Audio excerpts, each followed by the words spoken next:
É isso, Daniel. Nós vamos conversar um pouco sobre isso agora. Síndrome do esgotamento emocional. Em tempos de pandemia, é muito presente e muitas pessoas não se dão conta de que estão dentro desta situação, dentro deste quadro. Para conversar com a gente, nos dar mais detalhes sobre isso e até para nos dar algumas diretrizes de comportamentos, de como prevenir, né, de como reconhecer a situação, nós convidamos o psicólogo Antônio Chaves. Ele é psicólogo do Hospital Santa Mônica, lá de São Paulo, e na rotina dele também está a pandemia de coronavírus.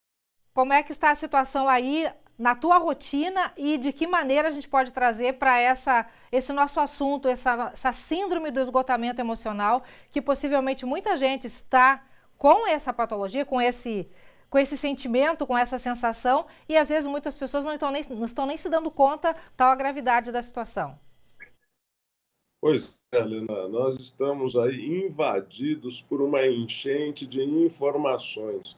E, na realidade, nem sempre temos assim um repertório interno para ter discernimento de como agir ou deixar de agir, né? O que eu venho percebendo hoje em dia é uma histeria coletiva e com muita razão. Né? Nós percebemos pessoas próximas sendo hospitalizadas, pessoas próximas com sintomas, pessoas próximas até falecendo. E, ao mesmo tempo, de maneira paradoxal, a gente percebe que existem aí pessoas que estão festejando, estão comemorando, estão tendo uma rotina de vida diária normal. Né? Nós, como espectadores, percebemos determinadas situações. A gente não sabe para que lado vai. O que não podemos fazer nesse momento é banalizar essa doença que é muito severa. A pandemia é muito severa.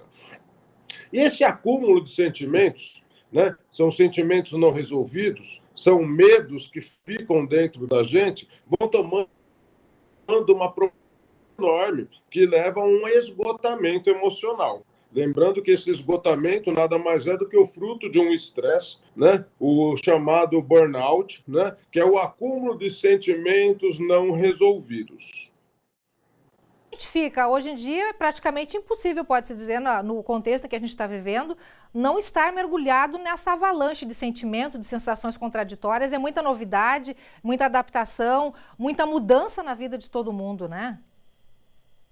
Com certeza, sabe, Helena, às vezes eu tenho a impressão que essa pandemia nos tirou do estado de autômato, né?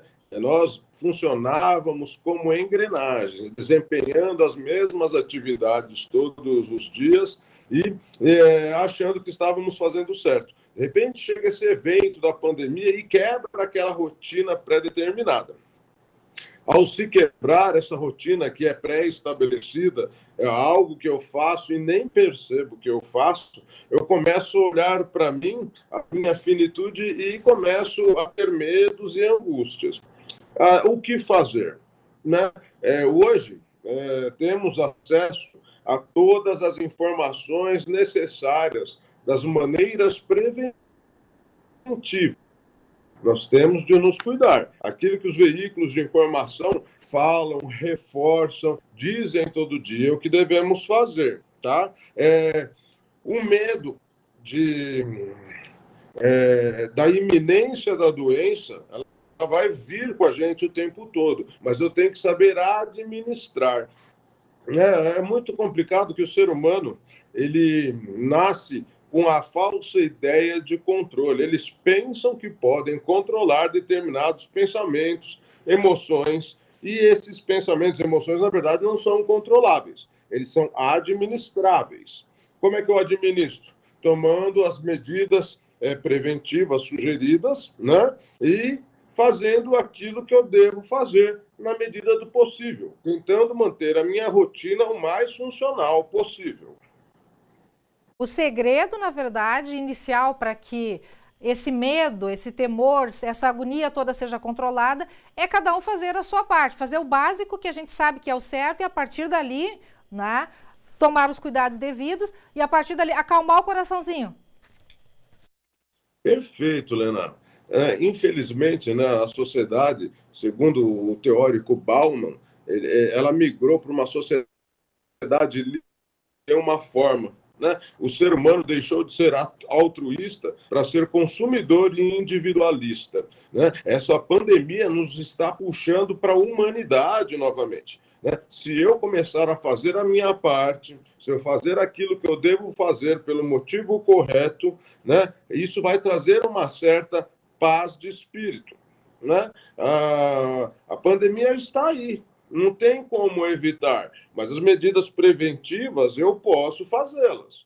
Na pandemia nós percebemos que, consequentemente, o sentimento de culpa, frustração e desesperança se instala de uma maneira única.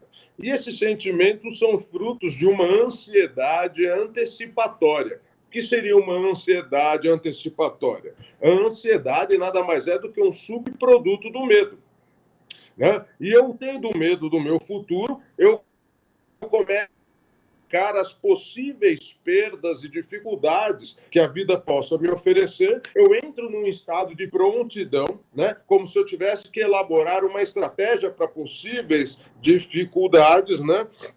E isso acaba me tirando a minha qualidade de vida, minha qualidade de sono. Eu acabo vivenciando problemas que são sustentados por aquilo que eu penso que vai acontecer. Na verdade, eu não tenho nenhuma base concreta. E como é que a gente faz para controlar essa ansiedade toda, para controlar tudo isso? É muito complicado porque o ser humano tem toda essa questão psicológica que acaba afetando o físico também, e aí é toda uma desestruturação que é muito sutil, é muito fácil, de repente, tu te sentir bem, achar que está bem, e de repente se sentir mal, achar que está mal, e a partir dali se acostumar com essa situação e piorar mais ainda. Então é bem complicada essa situação, né?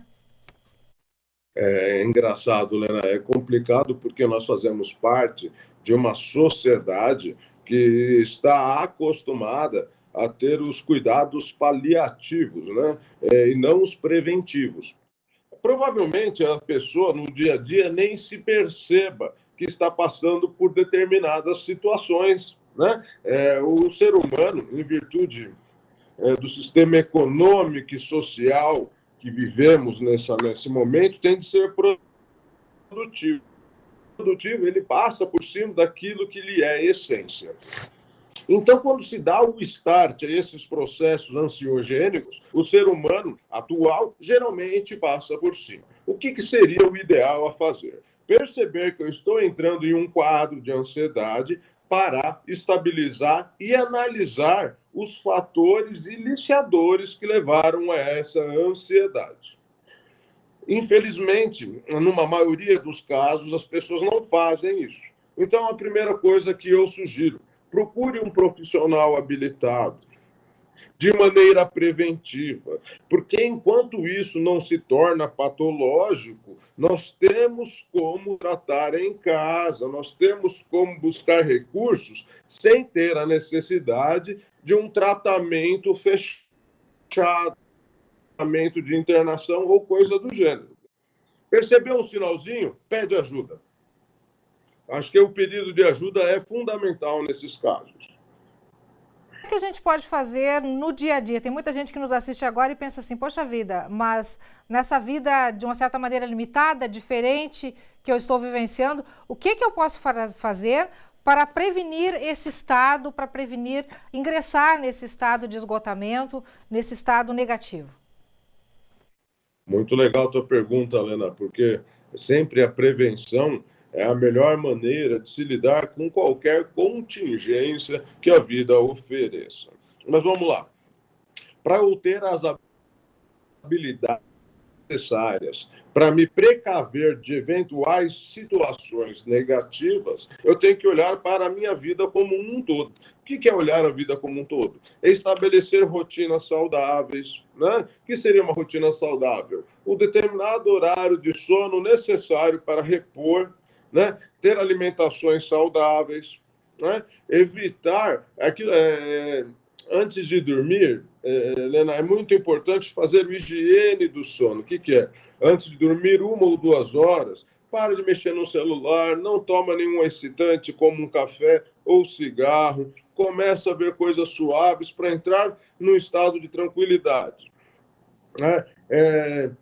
Quando eu estabeleço uma rotina saudável, eu começo a fazer exercícios em casa, eu começo a ter conversas sadias. Na verdade, eu começo a praticar uma funcionalidade da vida.